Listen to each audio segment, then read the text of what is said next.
I became much more comfortable in the classroom, and I began to get a little bit tired of football. I don't think I succeeded there on the football field as much as I would have liked to. I succeeded. It paid for school and all of those things. There was still a sense of incompleteness. Life is a challenge, but you accept the challenges for what it is and how it's presented to you. How you encounter and how you handle that, you know, it's all up to the individual. For me, athletics is definitely my success in my career, and I think it's just, there's so many things you learn. You take risks, you fail, but you get right back up. You know, there's challenges to be had, there's discipline, there's others to be considered on the team, but each person has to do their responsibility in order to make the organization work. I enjoyed the teaching and the coaching. And I'm walking downtown and somebody, "Coach, how you doing?" You know. And this kid I taught 30-something years ago, and they don't forget you. These exceptional athletes all excelled in their sport and later succeeded in the game of life on their own terms. When their playing days were over, next on Long Story Short. One-on-one engaging conversations with some of Hawaii's most intriguing people. Long Story Short with Leslie Wilcox. Aloha mai kako, I'm Leslie Wilcox. They were all standouts in their field of sport. Michigan State All-American football player Bob Apisa, the late Farrington High School football coach SKIPPA DIAZ, University of Hawaii Wahine volleyball player MAHINA ELENEKI HUGO, and Punahou School football great Al Harrington. When their playing days were over, they each faced and met the challenge of transitioning to a new life after sports. Hard work and tenacity are words often used to describe our first guest, Samoa-born Punahou School star and Stanford University football alumnus, Al Harrington. In our Long Story Short conversation in 2012, Harrington remembers returning home in the mid-1960s to work on the feature film Hawaiʻi. A series of chance encounters launched a variety of career paths as an educator, an actor, and Waikiki showroom headliner.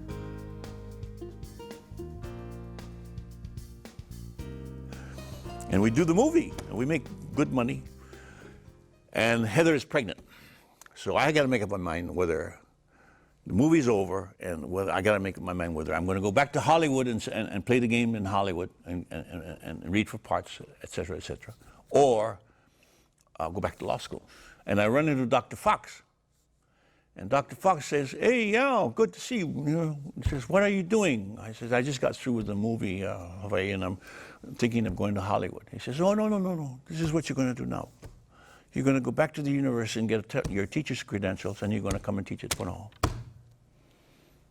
And so the life changes again, you know. And so I go to Punahou. I mean, I do exactly that. I get my credentials, and then I start teaching at Punahou, and I love it. Absolutely love the process. And then, while doing the teaching and the coaching, I'm doing motivational speaking for various schools, you know, for various teams. And they'd have their athletic banquet, and people would call me and say, "Come and talk to our kids." So I go and talk to the kids. And in the audience, in one of those speeches that I do, is the casting director for Hawaii Five-0. Ted Thorpe was his name. Ted Thorpe. And he comes up to me after the speech, and he says to me, "I have a script that you might be interested in." And he gives me the script. He says, "You read the script over and call me." So I take the script, read it. He's a bad guy, you know, but it takes it takes good bad guys to make the good guys look good. So I get that part, and then I'm in the door of Hawaii Five-0. And meanwhile, I'm teaching and loving it. And then pretty soon they give me a part every year, every season, for 4 seasons. Different bad guy. Yeah, different bad guys. Now, interesting, you know, that I really wanted to be an actor at Stanford. Doesn't work out. The door's closed over there, or I closed the door. And then law school, when all of this other stuff happened, and boom, we come back. My adopted father he had this great sense of big picture. And if I've learned anything, I think I learned to keep looking at the big picture. You know, wherever you are in the scheme of things, look at the big picture and be sure you're moving in the right direction. And you're always willing to work for it. Yeah. When we got into the business industry, you know, who wanted to see a Polynesian guy with an Irish name and he's doing a Hawaiian show? I had to analyze the market and figure out how am I going to get so that I can get as many people in my showroom as Don Ho got in his showroom, or Danny Kleikini got in his showroom. I looked at the marketing process, and I found out when the tourists come, they come on these big planes. They're beginning to come on these big planes now. They would have a briefing for them, and in these briefings they would sell them the tours. So I go call on a tour company, and I said, I'll come in and do your briefings for you, help you with your briefings. I told them, I can be a celebrity in your briefing. And I'll come in and I'll pitch all of the sales that you have in there, and then I'll pitch my show. You don't have to pay me to be there. So they said, okay, we'll take a chance. And the one guy that took a chance on me was St. Louis graduate Cal Louis, who owned Hawaiian Adventure. So I called on Cal Louis, and Cal Louis happened to be in my same time at Manoa, and he was at St. Louis. So he said, okay, bro, I'll give you a chance. So I go to his briefings in the morning, because they have their briefing at 7 o'clock in the morning. And I go down there. I pitch the whole briefing and sell more tickets than I would have sold if I wasn't there. But I sell more tickets on my show at the same time. So rising tide lifted all boats. Right, exactly. Al Harrington later volunteered in the community, enjoyed reading, and retained an agent to find voiceover jobs in the entertainment industry. Our next guest was known as the Bull of Kalihi. The late educator and sports figure SKIPPA DIAZ was the head football coach at his alma mater, Farrington High School, where he was an all-star lineman. The history and business major would earn all conference honors with Oregon State University and later played professionally in the Canadian Football League. His crushing handshake and aloha spirit were often remembered by those who were influenced and inspired by the coach with a big heart for Hawaii's youth. At the time of our conversation in 2008, a recent 4-year relocation to Wisconsin demonstrated how Diaz's life of service extended beyond the playing field and the classroom. This time it was for family to help take care of his wife Mary's elderly parents and special needs brother. My wife found out that while we were here, that Mom, Dad, and Butchie were going to be put in a home because Mom and Dad couldn't take care of Butchie. They were in their 90s. They were in their 90s, yes, 94. Mom was 94 and Dad was 95. And we went, my wife told me, you stay here because I had a pretty decent job with the city and county. Deputy Director of Right, Parks. I was Sure. doing that move. And she said, she's gonna go up there and take care of all 3 of them. You know, she was always with me, so I figured I can handle. I couldn't handle. So, and it took me a month. And I said, time out. I cannot do this. I gotta be with my woman. And I said, I'm going up too. So I retired, and then I went up and... How long did you have the city job? 4 years. 4 years, and you liked it. Oh, I liked it. But yeah, I thought it was a pretty neat job. Going all over the place, taking care of the parks. Geez, I had a good job. But then I found out that I don't care what job you got. If the person you loved with all your life is not with you, it's a miserable life. So I went up there. Then that's when I just had a tremendous revelation that you know, when you take care of the people you care for, when they need the help, there is going to be reward, not financial, but, you know, your brain going to stay right. You're going to be able to go to sleep real easy, you know, when it's finished. But the journey took 4 years, 4.5 years, but Mom passed away in 06. She had acute Alzheimer's, and and some of the other problems that you get when you're 96 years old. And then we thought there'd be mom or dad first, and dad, one of the two first, and then Butchie. But Butchie, in 08 this year, April, he passed away. And I came home, and when I found out, I just flew right back. I was able to get back home and before he passed away. And then just in August, I came home, and Dad went down. I just missed him. He passed away before I could get home. But it's just something you do, and I'm very, very, I feel real good that I went and did that. I had Butchie 24/7. Mom, Mary was taking care of Mom, and then we both could take care of Dad because he was, he was just using the two canes. He went from the two canes to the walker, from the walker to the wheelchair, and same thing with Mom. You could see in the tail end of their lives, they have certain things they're going to do, and that digression is going to end up with them leaving you. But the 24/7, the time you get just changing their diapers and making them meals and just sitting and looking at the stars with them, whew, couldn't beat it. Yeah. I wouldn't accept all the money in the world. I ain't going to make me want to do something other than what I did these past 4 years. There's this great picture of you and Butchie. Oh, yeah, this one has always,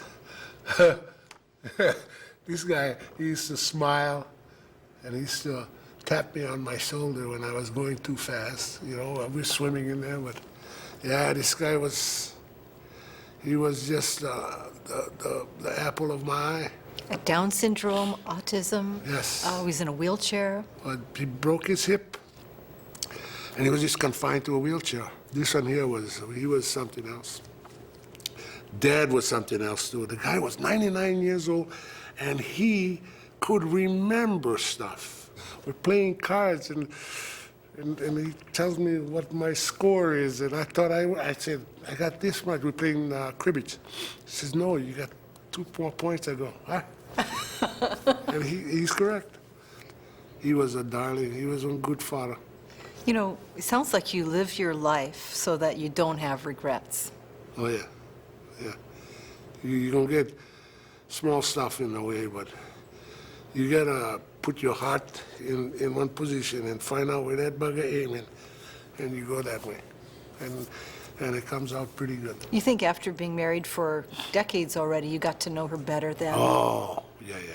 That's the part that came full circle. I says, hey, this is the right one I got, I don't know if she's saying that about me, but as far as that is concerned, it's really something boy, if I had to pick a thing I did that was pretty good, was that. To be part of my, be with my wife from now to whenever. I'm totally involved in what she does, and I know she is in mine from day one. Coach SKIPPA DIAZ passed away in 2014.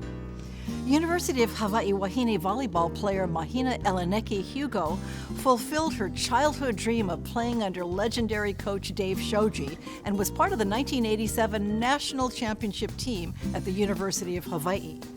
The discipline, teamwork, and leadership skills she learned on the volleyball court were key to charting a career path that included heading La Pietra Hawaii School for Girls in Honolulu for 10 years. In our 2015 conversation, MAHINA ELENEKI HUGO shared details of her journey from champion athlete to head of school. I had a friend who called me one day and just said, hey, there's a PE position at La Pietra, and the only thing is the resumes and things are due today. And this was kind of in the morning, and I hung up and I said, oh yeah, PE, that sounds like something up my alley that I would love. And so got off work and put together a resume and drove it to La Pietra and turned it in. And so that sort of was the next phase when I obviously got the job at La Pietra. Teaching the girls something that I love, working out every day and getting paid for it, having my summers off thinking, this is pretty good life right here, and being able to catch up on some of the things. And so I thought for a while that might be something that I might do. But then the lure of paperwork attracted you. No! I think what attracted me was the opportunities, because when you're at a small school such as La Pietra, we wear many hats. And how big is La Pietra in number of students? 200 students, and we're grades 6 through 12, all-girls school.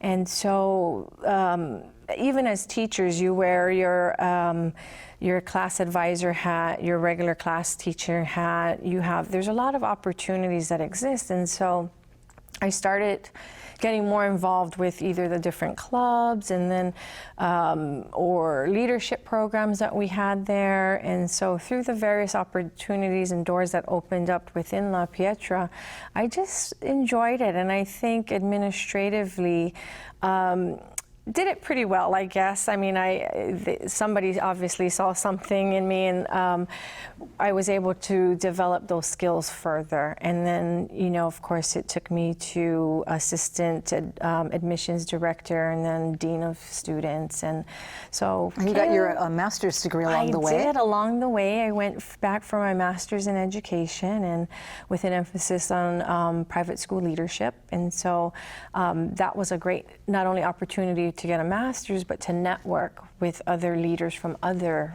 independent schools. And so those opportunities just kind of came up for me at each stage of the way. And here I am 23 years later at La Pietra. I've been with La Pietra for 23 years. Well, you didn't really jump to apply for the head of school position, though, the top position. I didn't, and it was quite incredible. I had been the dean of students for a while, and when our head announced that she was going to be retiring, the board of trustees formed a committee, a search committee, and I was asked to be on that committee, and gladly, you know.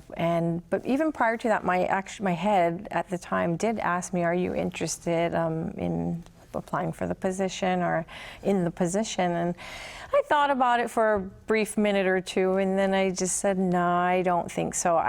As a dean, there were long hours involved, and I just thought, you know, my family time, I'm very family oriented. I still love to do a bunch of activities, and I thought, I'm already spending some long days, but I still want some me time. And I thought, nah, I think I'll pass. When I was talking to our trustees, the third meeting, I walked in and I noticed they were sort of in a different arrangement on the table, and kind of got quiet when I walked in the room. And so I was just waiting for the meeting to start, and they said, okay, Mahina, we need to talk to you. And I said, oh, okay, you know. And long story short, it was just sort of, they said, we actually want to offer you the position as head of school. We've been listening to you. We know your record here, and we'd be silly to bypass somebody who already is on the job and knows the school and has an appreciation. I mean, they said some pretty kind words, and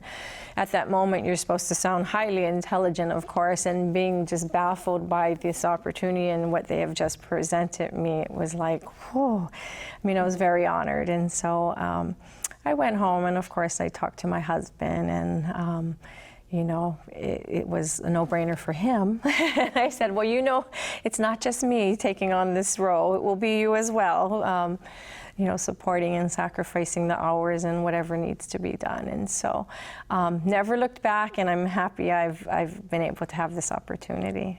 In 2018, Mahina ELENEKI HUGO joined the Lili'uokalani Trust as Educational Innovations Director. Our next guest, Bob Apisa, came to Hawaii in 1952 when he was 7 years old. His family traveled by boat from American Samoa in search of better educational opportunities. Apisa excelled in baseball, football, and track at Farrington High School. He later helped lead the Michigan State University Spartans to consecutive national titles in football, and he was the first player of Samoan ancestry to be named All-American. Bob Apisa was drafted into the NFL in 1968, but injuries he suffered during his college career meant his playing days were over. In our 2015 conversation, Bob Apisa recalls what came next. What I did with that time when I knew that I couldn't pursue my career in professional football, I went and got my graduate degree. And then I thought about doing some coaching, but I didn't make enough to make a living. And so then I got in the filming industry. In 1970, I think it was 1970 or 1971, I came back home for one of my visits to my family. It was just a couple of weeks, and there was a gentleman at the old Point After bar and the disco down in Waikiki. And my buddies took me there, and I sat there, and there was this silver-haired guy with a beard, and he kept looking at me, and I'm saying, well, maybe I owe him money or something.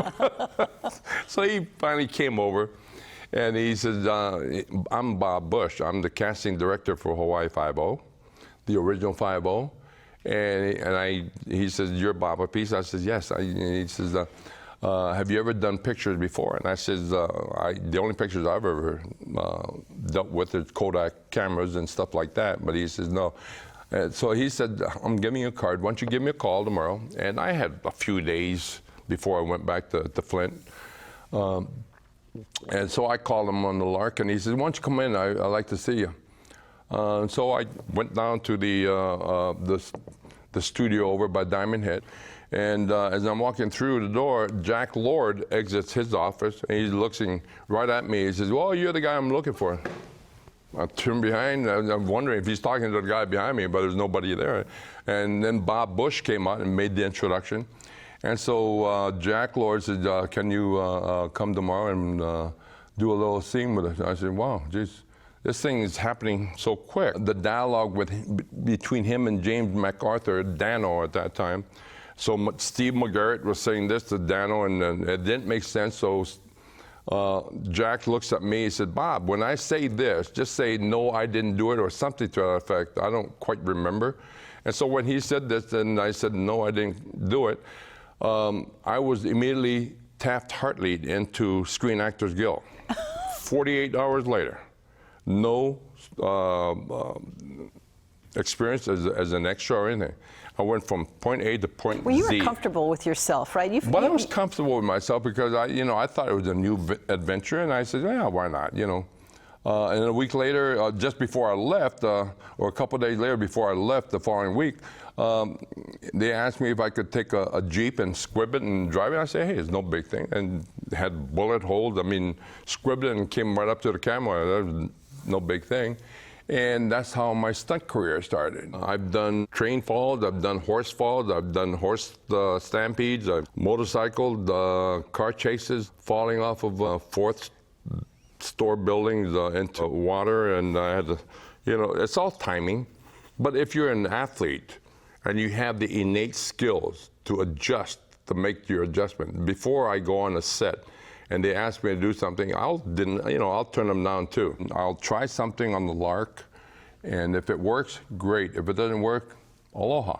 Just move on to the next. You'd already hurt yourself playing football, and here you are in a really dangerous stuntman position, which you made another career of.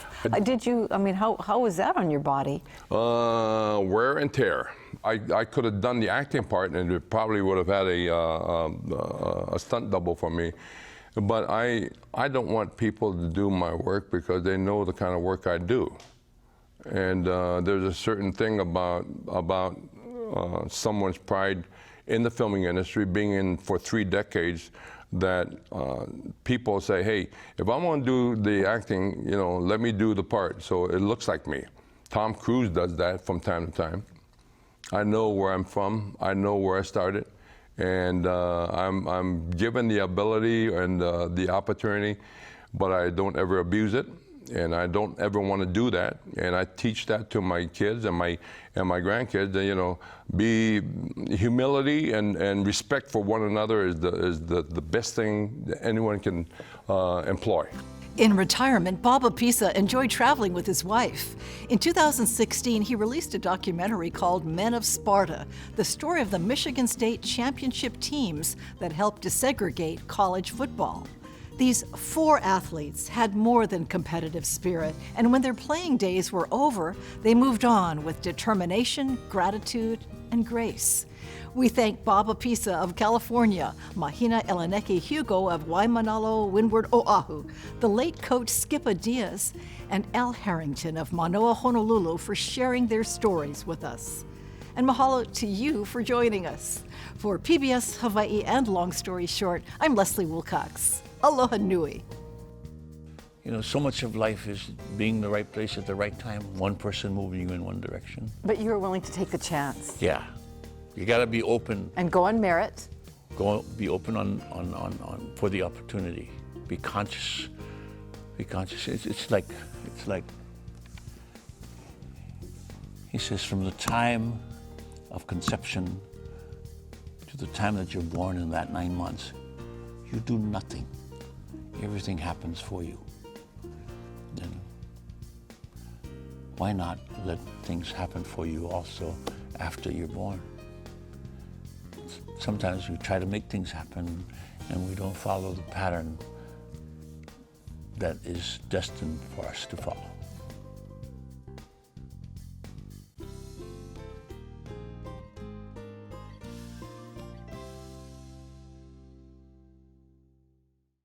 For audio and written transcripts of all episodes of Long Story Short with Leslie Wilcox, visit pbshawaii.org. To download free podcasts of Long Story Short with Leslie Wilcox, go to the Apple iTunes Store or visit pbshawaii.org.